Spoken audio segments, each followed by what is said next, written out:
Alright folks, Machine Idiot, we are back. Playing Criminal Case on Facebook, Trick or Treat Case 41, heading on to Chapter 2. Where Mia came to us and found that someone is escaping. Did you see where they went? I think they ran into that costume shop over there. Yep. Let's go catch that runaway. I don't see... Ooh, welcome. I'm Lily Chen, and this is the Spooky Den. What supernatural marvels are you on a quest for today? We're on a quest to know why you were just seen running away from Gregory Lynn's house. Oh, Gregory comes to the shop often. I'll explain anything you want, but just give me a minute to be my cat. Yeah, Miss Chen said our victim used to visit her shop. I agree. We should take a look around before questioning her. Keep calm and focus on economics. That's funny. Anyways, what we were talking about as we investigate this shop was, I was going to say mac and cheese. So the box says you're supposed to use like milk and some butter and stuff, but I've always made mac and cheese myself with just cooking the pasta and then just throwing the cheese on it. And the missus thought I was crazy for doing it. Like, she just thought there was something wrong with me. And then she tried it. She had a couple bites and she was like, holy crap, this is actually really good. She's like, I can't believe you actually came up with something that was very good. And I said, thanks for the confidence in me.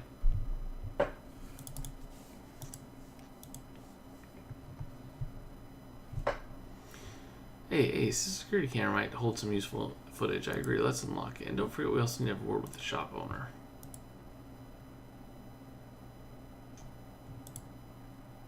That's a marriage story is what that is. That's a couple story right there. The wife having no idea or no confidence in you for cooking. Which, it's warranted. I'm not a great cook at all, but I can do some things. I can cook pasta, that's about it.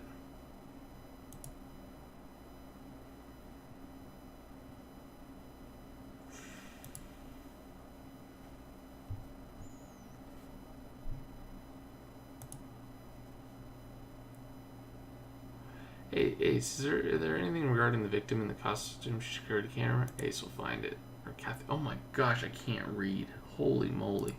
That was... Sorry, I don't know what I was reading. Oh my gosh, that wasn't even close. Miss Chen, what were you doing at Mr. Lynn's party and why did you run off? Well, Gregory's a charming boy, always buying things, like one of my personal favorites, spirit boards for his girlfriend.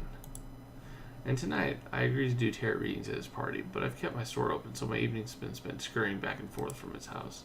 It's days like this that we wish we had a flying broomstick, don't we, Elvira? Well, it sounds like you're not aware that Gregory Lynn was just murdered. Wait, he joined the spirit world? Oh, I should have known. Gregory did have a particularly dark aura around him, and Elvira can sense the dead surrounding us as we speak. Alright, please stand in your shop, and we may need to ask you further questions. Yeah, I'm sorry guys. I completely did not read what was written there. I don't know what I thought I was reading, but it was not that.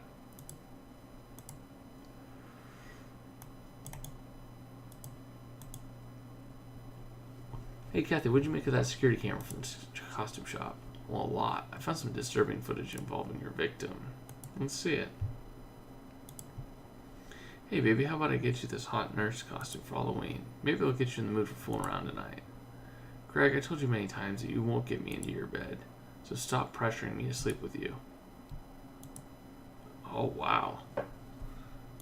Interesting. Looks like Lynn was trying to get Polly to sleep with him, and she wasn't having it. Polly acted like the victim was a perfect boyfriend, but it seems things weren't all that peachy. We better have another word with her.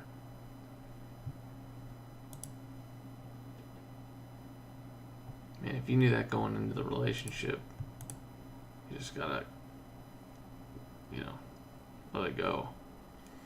Secret Agent Ace, have you found out who murdered my Gregory? Not yet, but we have uncovered some things, including that Greg had been pressuring you to sleep with him. I'm mortified you know about that. Thing is, I took a vow that I wouldn't get intimate with anyone until my wedding day, and Greg knew this. But one day I was sat on the couch and watching a wind-up Satsuma, And Greg, he tried to grope me. I managed to push him away, and he didn't try anything again. Until today with all his gross innuendos. It was horrible and disrespectful. Well, Miss O'Brien, I'm sorry you had to put up with this, but I hope you didn't resort to desperate measures to stop Mr. Lynn harassing you. Now, since we're in his bedroom, Secret Agent Ace will make another sweep of it. Shoot, if I was dating a girl and she said that, I would be like, alright. See you later.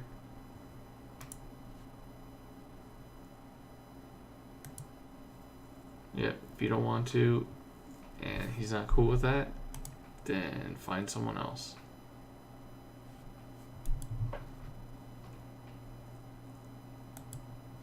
Yeah, I wonder if this is another Julian situation.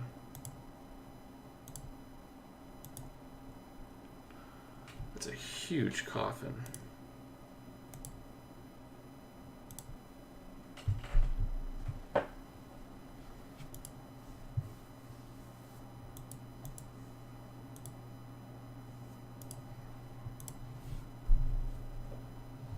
He's a piece of paper's got the victim's name written on it. Let's scoop up those beige crumbs to see what else is written. And there might be something hiding at the bottom of that candy bowl. We better sift through it. What on earth do you want to do with this coffin? Whoa, there's noises coming from it. Ace, you're braver than me. You open the coffin.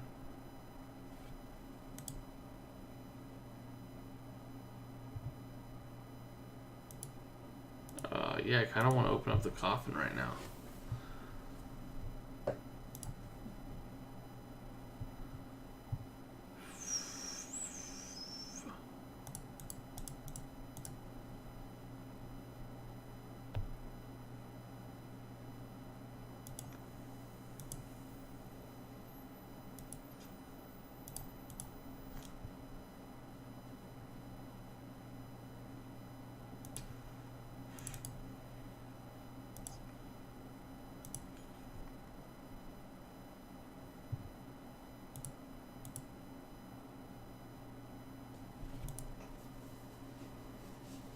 Ace, you got the coffin unlocked. We better open it.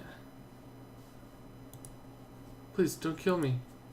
Wait, what are you doing inside a coffin? Oh, it's only you officers. I thought... Well, never mind. It's a long story. Wait, you're Avzi Patel, the computer scientist student who did a presentation on Rosetta Pier. Mr. Patel, please get out of the coffin so you can explain what you're doing in it. Oh, brother.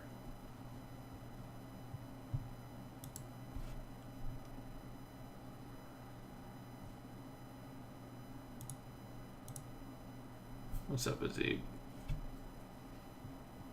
So, Mr. Patel, what are you doing in a coffin in Gregory Lynn's bedroom?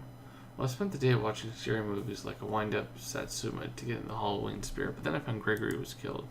Whoever did is coming after me next. I just know it. That's why I hid in that coffin. Why would anyone be after you? I don't know. I just have a bad feeling. Where's my spirit board? I need to get answers from the underworld stat.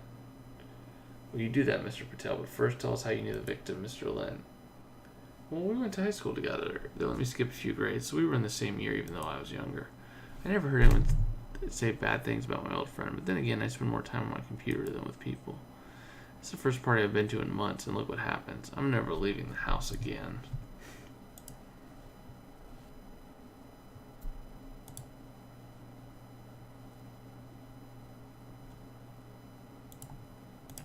Yep. Thanks, Shield. When you're doing spoilers, you're banned.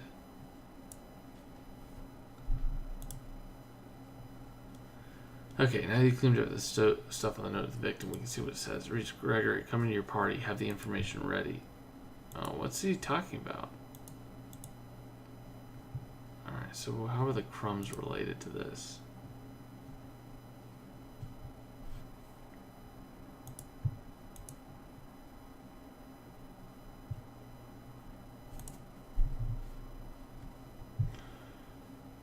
Rochester chocolates. That's funny. I like that.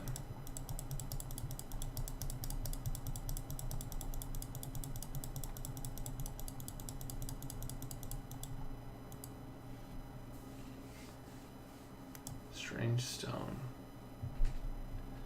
Ace, you got a weird rectangular stone in the bowl of candy. I have no idea what the stone is and whether it's related to... Oh, it's a sharpening That's what it is. It's to sharpen the blade.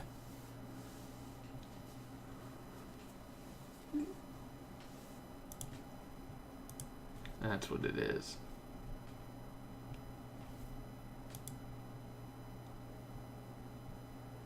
Well, I didn't get the spoilers, so thankfully for that.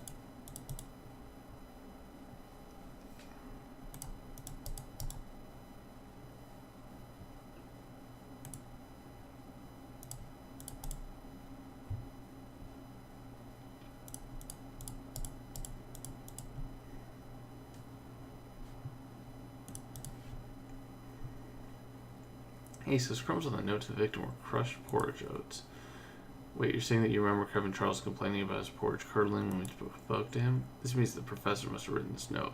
But what information was he after? Whatever it was, it sent Charles to the victim's party even though he told us he hated noisy soirees. We better talk to him, Ace. I wonder if he was asking him about Ad Astra.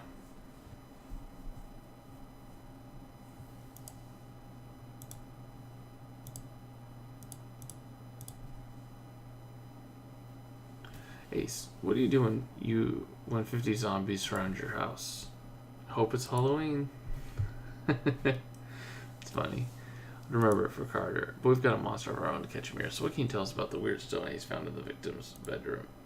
Well, it's a sharpening stone, used to sharpen the edge of steel tools such as knives. And what's more, its indentation and curvature of the scratch marks on the stone are consistent with those made when sharpening a scythe, which means that the killer uses stone to make sure their weapon will be as effective as possible. Ah, so your hunch in picking up the stone paid off, Ace. Did it reveal anything about the perpetrators? Yeah, I noticed traces of cognac, apple brandy, and vermouth, the ingredients of a corpse reviver, which means your killer's a fan of this cocktail. It sounds deliciously sweet, unlike our savory perpetuer. And, well, remember, Ace, Adrian Lynn was sipping a corpse reviver when we spoke to him. I'll add it to his profile. Dude, I'm guessing everyone at the party was probably drinking it. That was pretty good. That was a pretty good joke too.